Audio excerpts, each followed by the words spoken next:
ANMR ನ್ಯೂಸ್ಗೆ ಸ್ವಾಗತ.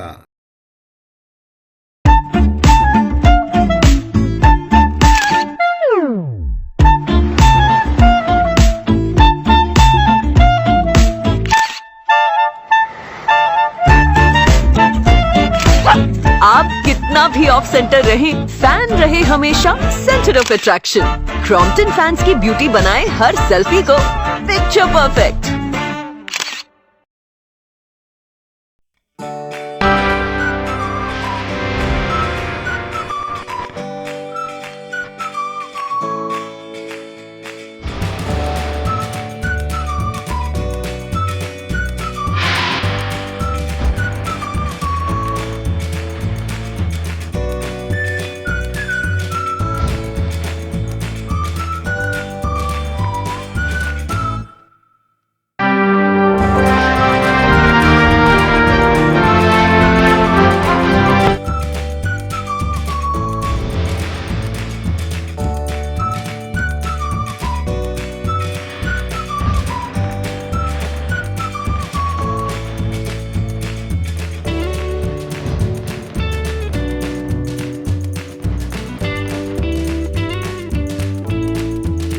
ಚಿಂತಾಮಣಿ ಮನೆಯಲ್ಲಿ ಪತ್ನಿಯನ್ನು ಕೊಂದು ಹೊಸಕೋಟೆ ಪೊಲೀಸರಿಗೆ ಶರಣಾದ ಪತಿರಾಯ.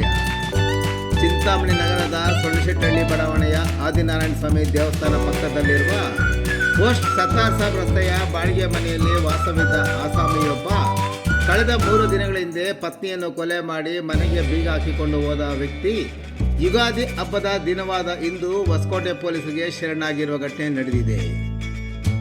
ಕೊಲೆಗೀಡಾಗಿರುವ ಮಹಿಳೆಯನ್ನು ನೆರೆಯ ಆಂಧ್ರ ಪ್ರದೇಶದ ಅನ್ನಮಯ್ಯ ಜಿಲ್ಲಾ ರಾಯಚೂಟಿ ತಾಲೂಕು ಚಿನ್ನಮಂಡಲಂ ಬಲಜಿಪಲ್ಲಿ ಗ್ರಾಮದ 30 ವರ್ಷದ ರೆಡ್ಡಿ ಲಕ್ಷ್ಮಿ ಎಂದು ಗುರುತಿಸಲಾಗಿದ್ದು, ಕೊಲೆ ಮಾಡಿದ ಆರೋಪಿಯನ್ನು ನೆರೆಯ ಆಂಧ್ರ ಪ್ರದೇಶದ ತಂಬಾಳ್ಪಲ್ಲಿ ತಾಲೂಕಿನ PTM ನಿವಾಸಿ 35 ವರ್ಷದ ಹರೀಶ್ ಎಂದು ಗುರುತಿಸಲಾಗಿದೆ. ಬೆಂಗಳೂರು ಗ್ರಾಮಾಂತರ ಜಿಲ್ಲೆ ಹೊಸಕೋಟೆ ಪಟ್ಟಣದಲ್ಲಿ ಹೂವಿನ ವ್ಯಾಪಾರ ಮಾಡುತ್ತಿದ್ದ ಎನ್ನಲಾಗಿದೆ. ಆರೋಪಿ ಮೊದಲು ಓರ್ವ ಮಹಿಳೆಯನ್ನು ಮದುವೆಯಾಗಿದ್ದು ಆಕೆಯೊಂದಿಗೆ ಹೊಸಕೋಟೆಯಲ್ಲಿ ಮನೆ ಮಾಡಿ ಸಂಸಾರ ಮಾಡುತ್ತಿದ್ದರು. ಸಾಂಸಾರಿಕ ಕಲಹ ಹಿನ್ನೆಲೆಯಲ್ಲಿ ಮೊದಲನೇ ಪತ್ನಿಗೆ ವಿಚ್ಛೇದನ ನೀಡಿರುವುದಾಗಿ ಸುಳ್ಳು ಹೇಳಿ ರೆಡ್ಡಿ ಲಕ್ಷ್ಮಿಯನ್ನು ಕಳೆದ 2022 ಮೇ 21ರಂದು ಎರಡನೇ ಮದುವೆಯಾಗಿರುವುದಾಗಿ ತಿಳಿದು ಬಂದಿದೆ. ಲಕ್ಷ್ಮಿಯನ್ನು ಮದುವೆ ಮಾಡಿಕೊಂಡ ನಂತರ ಆರೋಪಿ ಹರೀಶ್ ಆಕೆಯನ್ನು ಚಿಂತಾಮಣಿ ನಗರದ ಸೊಳ್ಳೆಶೆಟ್ಟಹಳ್ಳಿ ಬಡಾವಣೆಯ ಯಾಜ್ಞವಲ್ಕ ಮಂದಿರದ ರಸ್ತೆಯಲ್ಲಿ ಮನೆ ಬಾಡಿಗೆಗೆ ಪಡೆದುಕೊಂಡು ಮನೆಯಲ್ಲಿ ವಾಸವಿದ್ದ ಎನ್ನಲಾಗಿದೆ. ಕಳೆದ 3 ದಿನಗಳ ಹಿಂದೆ ಆಕೆಯನ್ನು ಕೊಲೆ ಮಾಡಿದ ನಂತರ ಯುಗಾದಿ ಹಬ್ಬವಾದ ಇಂದು ಹೊಸಕೋಟೆ ಪೊಲೀಸರಿಗೆ ಶರಣಾಗಿ ಘಟನೆಯ ಬಗ್ಗೆ ಪೊಲೀಸರಿಗೆ ತಿಳಿಸಿದ ನಂತರ ಪೊಲೀಸರು ಇಲ್ಲಿನ ಪೊಲೀಸರಿಗೆ ಮಾಹಿತಿ ನೀಡಿದ ನಂತರ ಸ್ಥಳಕ್ಕೆ ಬಂದಾಗ ಕೊಲೆಯಾಗಿರುವುದಾಗಿ ದೃಢಪಟ್ಟಿದೆ. ಮೃತಳ ತಾಯಿ ರೆಡ್ಡಮ್ಮ ನೀಡಿದ ದೂರಿನ ಮೇಲೆ ಪೊಲೀಸರು ಪ್ರಕರಣ ದಾಖಲಿಸಿಕೊಂಡು ಕೊಲೆಗೆ ನಿಖರ ಕಾರಣದ ಬಗ್ಗೆ ಪತ್ತೆ ಹಚ್ಚಲು ಮುಂದಾಗಿದ್ದಾರೆ.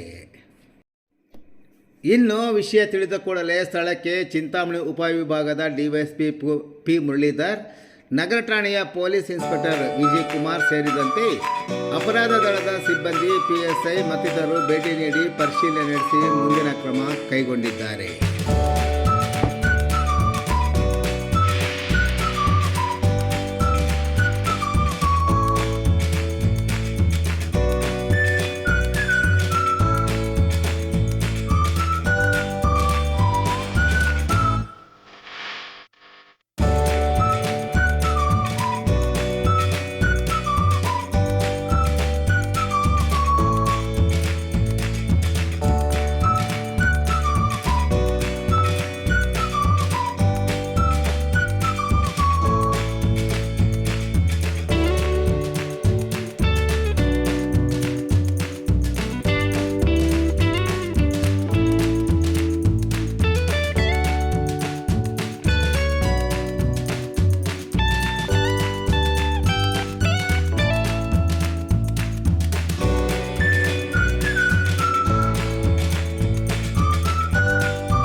More creation, more possibilities.